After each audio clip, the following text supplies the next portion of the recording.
Call of Duty, PUBG Mobile, Fortnite. Vous jouez à ces jeux-là?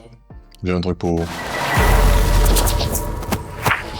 Salut à tous, bienvenue sur TikTok. Ça faisait un petit moment que vous ne m'aviez pas vu. Aujourd'hui, je suis de retour en force. En Côte d'Ivoire, ici, on n'avait pas réellement un téléphone fait pour du gaming professionnel, voire du gaming de compétition sur le marché local. Il fallait aller dans des marchés extérieurs, voir des marques extérieures, commander, faire venir, ou c'était de prendre des téléphones ultra performants, mais pas des téléphones qui étaient conçus purement pour faire du gaming. Et aujourd'hui, Infinix répond à notre besoin avec le Infinix GT30 Pro, qui est un téléphone fait pour le gaming. Ce téléphone a servi dans des compétitions, celle de la Africa Cup de PUBG Mobile.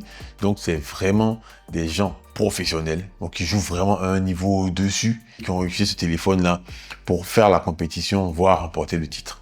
Bon, c'est le modèle blanc que j'ai reçu. Donc on a des petits designs qui rappellent un peu le côté gaming, futuristique. Là, on a un peu de gris, comme c'est des puces électroniques, montrer que le téléphone est né, comme on dit. On a voilà, une sorte de finition un peu argent.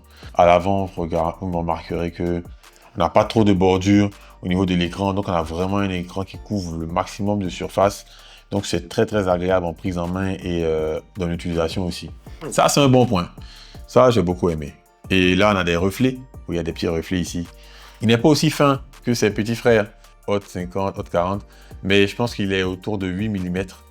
Pas lourd, hein. Donc c'est vraiment, on peut le transporter partout sans avoir à se dire. Peut-être si vous transportez avec la coque de protection, le ventilateur, il va falloir un tout petit sac. Mais sinon, lui, vous le glissez dans la poche, il n'y a pas de problème. L'écran est de 6,78 pouces. Et on a un écran AMOLED, donc un rendu de couleur qui est très beau. Donc on a du 1224 x 2720, si je ne raconte pas de bêtises. Donc une résolution 26% supérieure à des modèles comme le Note Pro par exemple. Et avec ce téléphone, on a 144 Hz de taux de rafraîchissement. Les autres modèles, on a très souvent 120. 120 déjà, c'est très très bien. Mais 144 Hz, c'est qu'on pousse vraiment la barre au-dessus. Donc c'est vraiment un taux de rafraîchissement qui rappelle les écrans ou les moniteurs gaming. Parce que plus on a de taux de rafraîchissement, plus le jeu est fluide. Donc, dans vos déplacements, dans l'analyse, dans les mouvements de l'adversaire, vous avez plus d'informations, donc vous pouvez anticiper et être très réactif. Et puis après, c'est votre niveau qu'on va voir. Si tu as un téléphone qui est efficace et que tu n'es pas fort, c'est toi qui n'es pas fort, c'est pas le téléphone. Fini les arguments fallacieux pour dire non, que je ne les vois pas bien. Vu que maintenant, vous allez beaucoup mieux voir les adversaires, vous allez mieux voir les détails de votre jeu. Ça peut vraiment faire la différence pour ceux qui jouent en compétition. Moi, j'ai reçu le modèle avec 256 Go, qui est déjà assez suffisant. C'est lorsqu'on veut dédier ce téléphone-là vraiment au gaming. Ce qu'on aura principalement, on aura des jeux qui sont lourds. Par exemple, Call of Duty Mobile avec les gadgets et autres, il peut facilement monter autour de 16 voire 20 Go, mais ce ne sera pas un problème. Et avec 12 Go de RAM de base, donc le téléphone va s'adapter et adapter votre approvisionnement en mémoire vive en fonction de ce dont vous avez besoin. Et la mémoire de stockage couplée à ces Go de RAM vont être adossés à un processeur Mediatek Dimensity 8350 qui est 30% plus puissant que celui qu'on avait dans le Note 50 Pro. Donc, imaginez un peu le rendu que vous allez avoir avec tout ça cumulé, tout ça ensemble, de l'écran, les performances. Donc, ça donne vraiment une expérience de jeu. Et je trouve que c'est vraiment une très bonne combinaison de facteurs pour avoir un téléphone qui est vraiment orienté tapé dans le gaming. Avec les performances, avec tout ça, on peut avoir un peu de chauffe lorsqu'on joue vraiment en haute performance. Donc, est-ce que la batterie va tenir? Donc, on a une batterie de 5500 mAh qui vont vous permettre de jouer pendant longtemps. On a un chargeur qui vient aussi, qui est fourni avec le téléphone, de 45 watts qui vous permettra d'avoir 50% en 30 minutes et pour 100% de charge autour d'1 heure 5 minutes selon les tests. Vraiment, c'est là où je valide pas trop. Parce que j'aurais vraiment aimé qu'on ait un chargeur un peu plus performant pour réduire le temps de charge. On va devoir prendre 1 heure de pause. 1 heure là, c'est trop. On n'a pas le temps. Donc avec ce téléphone-là, je peux vous dire que vous avez 13 mégapixels de caméra frontale avant, 108 mégapixels pour le capteur principal à l'arrière, adossé à un grand angle de 8 mégapixels. Donc, vous pourrez faire des photos, immortaliser vos moments. Il n'y a pas de problème, la qualité y est. Vous pouvez même regarder les photos que je passe à l'écran. Et j'ai beaucoup aimé le fait que ce téléphone puisse filmer en 4K, en 60 images par seconde, avec la stabilisation d'image. Donc, on a vraiment un téléphone qui nous permet de conserver les meilleurs moments avec les amis, après avoir joué ou avant de jouer. Voilà, on arrive, j'ai fait le tour. C'est le moment le plus important. C'est ce moment-là.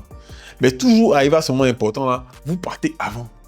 C'est là, en fait, dans la vidéo, c'est ici que vous devez tomber directement pour vous dire qu'est-ce qu'il en pense. Et je vais vous dire ce que je pense du téléphone. Je pense que c'est un téléphone qui fait du bien au marché ivoirien. Parce qu'on a vraiment, un moment, on recherchait réellement des téléphones avec lesquels on pouvait vraiment jouer au haut niveau. Et donc, dans les réglages, par exemple, quand vous jouez, vous voulez jouer, par exemple, jouer à Call of Duty Mobile, quand vous voulez aller dans le taux de fréquence, il y avait des limitations. Les graphismes, il y avait des limitations. Vous ne pouvez pas vraiment jouer en graphisme très élevé et avoir un taux de rafraîchissement max, par exemple. Vous étiez peut-être limité à moyen et haut, donc il fallait réduire les graphismes pour avoir un taux de rafraîchissement élevé. Et là, avec ce téléphone, je n'ai pas eu ce problème-là. Je l'ai mis en très élevé. J'ai mis taux de rafraîchissement max. C'était très fluide, c'était très beau. Moi, j'ai vraiment une expérience agréable. Les points que je n'ai pas forcément validés sur ce point, je l'ai dit tout à l'heure, c'était le chargeur. Je trouve qu'aujourd'hui, Infinix a déjà fait mieux en termes de boîtier de charge. Donc 45 watts, je trouve que c'est un peu faible parce qu'on veut charger le téléphone le plus rapidement possible. Donc c'est ça, ce point-là que je n'ai pas forcément apprécié. Infinix, vous avez mis JBL sur les autres modèles. On aurait bien aimé avoir un partenariat avec JBL aussi sur les haut-parleurs stéréo pour lorsqu'on joue sans le casque. Parce que justement, lorsqu'on parle de gaming, on veut un casque professionnel. C'est pas forcément conseillé d'utiliser des casques Bluetooth, des casques sans fil, parce que effectivement, vous avez une latence et ça vous décharge le téléphone quand même.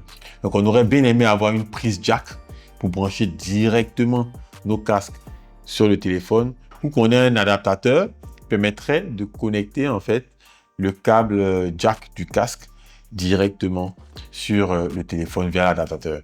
Donc, c'est les points côté gaming que je n'ai pas forcément apprécié. Et je tenais à vous le dire. Il faut vous dire qu'en toute sincérité, j'ai eu de nombreux téléphones. J'ai eu le Note 12, Note 12 VIP, j'ai eu beaucoup de téléphones pro. Mais l'expérience que j'ai eue avec celui-là, c'était totalement différent. La fluidité, les graphismes, les performances. Si je le garde, bon, s'ils sont gentils qu'ils me le donnent, franchement, je vais revenir dans Call of Duty Mobile, je vous laisserai voir mon identifiant, on va jouer ensemble. Effectivement, j'allais terminer cette vidéo sans vous dire combien il coûte. Je vous mettrai le prix exact en dessous, juste là. Voilà, le prix est là.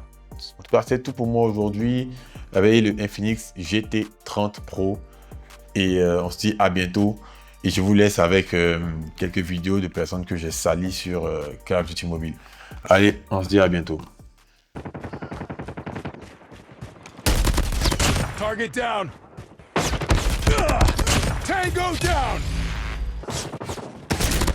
Enemy down.